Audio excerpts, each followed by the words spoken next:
Up here at the top right-hand corner, Zelnaga Caverns, we have the one and only Check6 Very spawning as our red Terran player, his opponent from Team Roxkiss, who actually came out in force. A lot of people, of course, only aware of mostly Braddock from Roxkiss, but with that is LiveZerg. He is spawning as our purple Zerg player. And TVZ matchup on Zelnaga Caverns, one of the true classic matches of StarCraft 2. Yeah, it really is, man. I can't count how many Zerg versus Terrans I've played on this map and how many Zerg versus Terrans I've casted on this map. It really is one of the most classic matchups on this map. So, you know, I feel like Terran players certainly have an advantage going into the late game based on the way the map is designed, but that's not to say that Zergs can't be aggressive in the early. No, I definitely think this is a Terran-favored map. Just by PFing the gold or being able to pull off with a relatively short walk distance, those early rush builds before the barracks build time was nerfed, it definitely is a Terran-favored map. Still can result in some very, very clever games. I think that if you're able to move into the ultra-late game, that Broodlord Infestor pushes are very, very good here, especially around the caverns themselves, just north of the expo. There's the one in the middle, but then there's also the one down there right next to that drone. Yeah, I mean, just positioning units above there, you can make very strong siege pushes. But I agree with you. Overall, this is a Terran-favored map. Yeah, the drops are not nearly as usable on this map, but on terms of the ground, Terran players certainly have a lot of advantages to that regard. So here comes LiveZerg. He's going to go ahead and get a 15 hatchery, which is all to be expected with Zerg players in the current metagame against Terran. We do have Ver placing the barracks in the middle, which leads me to believe he's going to go ahead and finish that wall off with supply depots. And right now the drone is inside the main, just going to do a scout. There is a single gas going up right here, so it certainly looks like barracks into factory with Hellions. This is still kind of interesting building positioning. Gained himself a tiny incremental, almost insignificant macro advantage just by putting that supply depot so close to his mineral line. Of course, he is able to ward against any sort of run-bys or drops or something like that a lot easier than if it were otherwise. But he did leave himself open to some very, very early Zergling play. Thankfully, he's not going to have to worry about that. But that wall is still not quite finished. It's kind of a gamble if you're going to do that against a Zerg. Well, not really, because these days Zerg's always 15 hash, so Terrans are kind of getting away with being extra greedy and placing that supply depot in their mineral line rather than placing it at the front, so they save a little bit of mining time. But, you know, you could do it against Zergs, man. Unless the Zerg is going to 7-pool you, I think you're going to be just fine.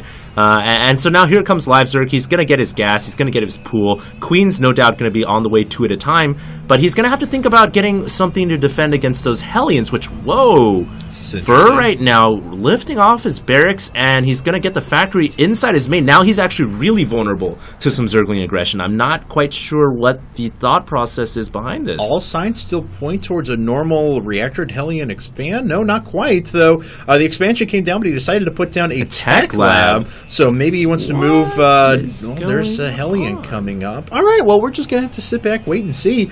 But like you said, if a concerted Zergling push came through the front right now, he would have a very hard time defending that. Okay, I kind of see what Ver's trying to do here. A lot of Terran players do prefer the triple supply depot at the wall because it's so much more accessible. Well, that's true. To go between the main and the natural, rather than having to deal with a very small choke point, you have your own little personal wall that can elevate at all points. You usually see people move to that a little bit later, though. This was very early on. Yeah, this is fairly early on. Now, I kind of see what Ver's going with this. He wants to get his infrastructure laid out right away. Doesn't want to have to deal with any liftoff of buildings in the late game. Wants to get everything set up immediately and have quick access. But, you know, it's still very interesting that he opened up with the tech lab on the barracks first and then a factory with the reactor. So now this means he's going to have earlier stim. Right. He could actually go for a marine factory timing push with either, well, it looks like it's going to be Hellions. It's very possible. As you are absolutely right. We do have the reactor coming up, and he's going to have a lot of add-ons in place to really move into good unit production. His tech's going to be in place pretty early on. We do have a Roach one with a ton of links coming out of LiveZerg, though, so maybe he's thinking about just outright pushing his opponent some sort of a Roachling all-in. Could also be getting that Roach Warren just for defensive purposes because he knows Hellions are on the map. He knows Hellions are there, but did he see the reactor coming up? I don't think he did. So yeah, Well, he didn't see I the don't know. reaction. I don't. It's just this whole game is just odd because of the way that Ver played. The Oh early game. man, that supply depot was clutch at that Yeah, it very last was. moment. Ver here getting away with a very greedy build, I have to say. Getting those supply depots in at the very last second, not quite having the infrastructure laid out for defensive purposes, but at the last minute he gets it up. But I still think he's going to have to get units out to deal with this push. I think it's going to be Marine and Hellions coming out here. No, now he adds on a reactor with this guy. Okay, so he's power reactoring his barracks here now. He's just using this factory primarily to place add-ons, and then when the add-on's done, he basically moves the barracks into position. He's definitely thrown off LiveZerg, though. LiveZerg's putting up sport crawlers. He didn't know what's coming in. I mean, he doesn't know if we're going to see Cloak Banshees. He doesn't know if it's just going to be air units or what the case is. But LiveZerg's definitely thrown off. Yeah, it's a power reactor build here from Ver, essentially, and it basically just kind of goes to what I was saying before. He wants to get all of his infrastructure laid out immediately. The factory not even going to be used for this first 10 minutes of this game. Now he's going to go ahead and secure his natural. He will see the command center moving out, I believe, and once he sees that, he will know that it most likely isn't going to be Banshees. Yeah, I actually don't know if he saw that. That was actually escaping just underneath his vision. I mean, like, we're talking 1 hex underneath his vision, because I thought he was going to spot it too.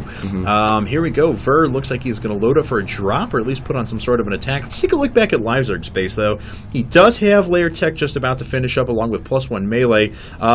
So maybe we're just going to see some good old-fashioned upgrades here in a bit, but he is working away at those rocks over to his third. It's a bit unfortunate that his overlords haven't been placed to the north side of the map right now, the northwest side, that is, because it looks like Ver is going to go ahead and gear up 2 medevacs here. Not quite full, but still, these Marines have +1 weapons, and they probably will have shields about the same time they're going to come in, so they're pretty deadly, and LiveZerg here doesn't have a Baneling Nest. Rather, he's going to rely on +1 weapons, which I don't know if it's going to be done in time when this drop comes in, but he sends a Zergling to the left. Ooh, lucky him. Against Stim Combat Shield Marines, though, he still has his work cut out for him. Looks like those roaches are immediate. No, actually, he is. The roaches immediately turned around. They're actually heading back. They were working on the gold there for a second. So very well. So here we go. He is going to make his way in. There's enough Zerglings that he is going to wait for his roaches. I don't know if he needed to wait there. Now more Marines are on the ground. Yeah, now he's actually conceded God, he's going to lose his +1 melee. +1, he is going to. Yes, he is. Wow, that's actually a really big kill there for Ver. That is a huge pick-off right there for Ver. Ver now very far ahead in terms of upgrades. His +1's going to finish. That Evo Chamber is going to have to be rebuilt and reinvested into +1 weapons. Very good pickup by Ver. Yeah, it looks like Ver's going to go ahead and heal up those units, sees the mass, and decides to move away. Oh, dropping back into the main. Going to do a little bit more damage. These Zerglings are going to clean everything up. He'll have to pick up here again in a second. Wow, actually, the Zerglings running away, waiting for those roaches. He picks up once again, and how many Marines does he have left in those medevacs? So he's only lost 4 units this whole time.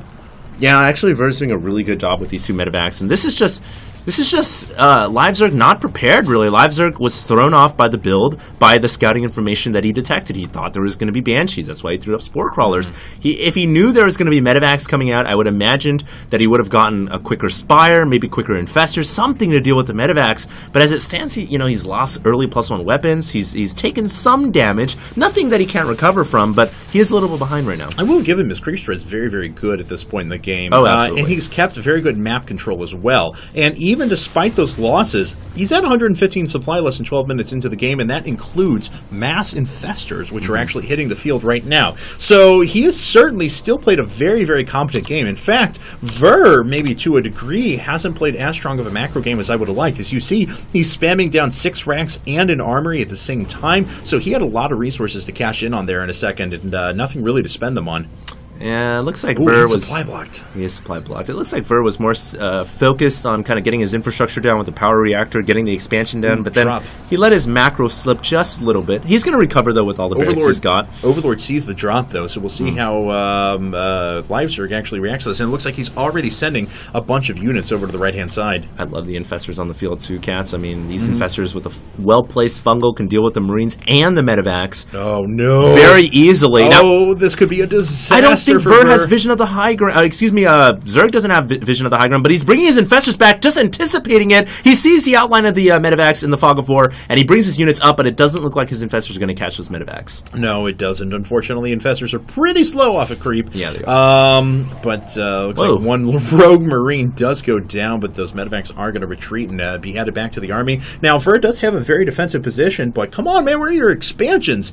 We're exactly elite time into the game, and unfortunately, he's still sitting on 2 base. Yeah, I feel like he may be playing a little too reactionary here. The one good thing is he saw the infestors, so what did he do? He threw down a Ghost Academy out right away, so he can get the EMPs out for the infestors, but I feel like he may be playing a little bit too reactionary. He needs to stick to his build. He needs to get a 3rd command center up.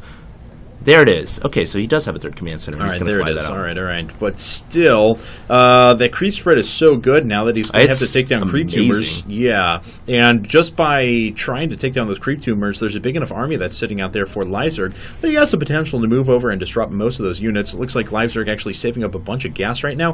His Spire Tech is about to hit, so Neural Parasite on the way, but it looks like he wants to be able to kill or build a lot of mutas at once. Yeah, he's also got Hive on the way as well, so we'll have to see which way he goes with. It could be just Broodlords. Probably Broodlords, yeah, I would you're imagine. Exactly right. You're exactly right. Yeah, now LiveZerg is going to go ahead and move in with his Lings and Roaches. He doesn't want to let too much of his creep get spread out, receded, because eventually that will give Ver the ability to get the command center or even Planetary Fortress at the gold, and he doesn't want to let that happen, but at the same time, maybe he's thinking about getting those Broodlords out before he goes for the engage.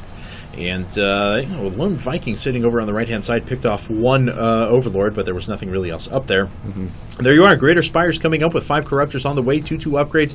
Barry to hit now for Ver, but he still does have a long way before that creep proceeds, only now picking off the creep tumors. So it's going to be a while before that goes away and this gold kicks in. We're talking about the 17-minute mark before he ever mines a resource with that command center down. I was wondering for a moment there why LiveZerg wasn't being a little bit more protective of his creep spread. I mean, he spent so much time, so much APM spreading it out. He's kind of letting it get picked off now. He could certainly defend here as the tanks are all the way back at the Planetary Fortress. Excuse me, soon to be Planetary Fortress. So he's letting some of his creep recede. He's letting Ver get into this game with the 3rd expansion, but you know, he is waiting for Broodlords, so... Yeah, he certainly is. And it looks like... How many Corruptors does he have up right now? I apologize. I saw 5 constructing. There are 7 like 7 altogether. And they'll have the resources to plop down 7 of those, no problem at all. Yeah, and Greater Spire is finished, so... Question mark, question mark, question mark. There we go. Profit.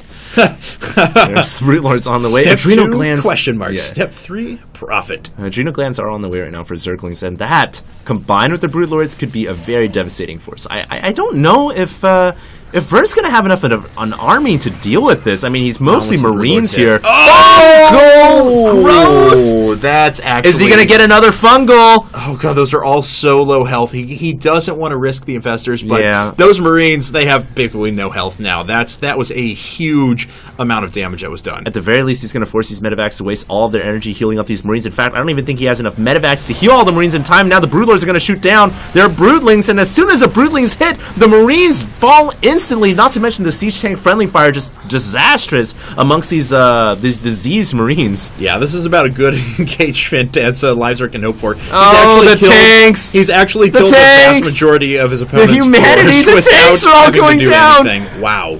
LiveZerg is having a field day with the Terran player right now. Ver is in a lot of trouble, and I don't know.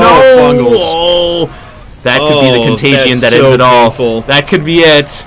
Oh my God, that was as good of an engagement as LiveZerg could hope for. That's actually incredible. Now the Planetary Fortress completely undefended. We do have a drop inside of the main of LiveZerg, and it looks like that's going to clean up a couple of Overlords, and that's about it. Yeah, these Overlords going down aren't even going to really bother LiveZerg. I mean, he's already got a maxed army anyways. Pushing in now with Roaches into the natural as his Broodlords are working down the Planetary Fortress. Really well played right here from LiveZerg, and you're right, he couldn't have gotten a better engagement if he prayed for it. Can we take a look at that drop once again? It is actually still killing over. That's killed a lot of Overlords. Yeah, not that it's going to make a difference right now, but there's a fungal. Yeah, but I mean, that actually killed an incredible amount of units. But anyway, so there we have it. 151 supply over 85. More Overlords coming up now for LiveZerg. +1 air carapace just about to finish up, and the rest of these units are going to go down. That Planetary Fortress was destroyed. This is the last stand here for Check 6 Ver. Thankfully, he's got a bunker and a tank. Otherwise, he might have typed GG already. Still doesn't really have an answer for the air as he's trying to make Vikings. There it is. GG.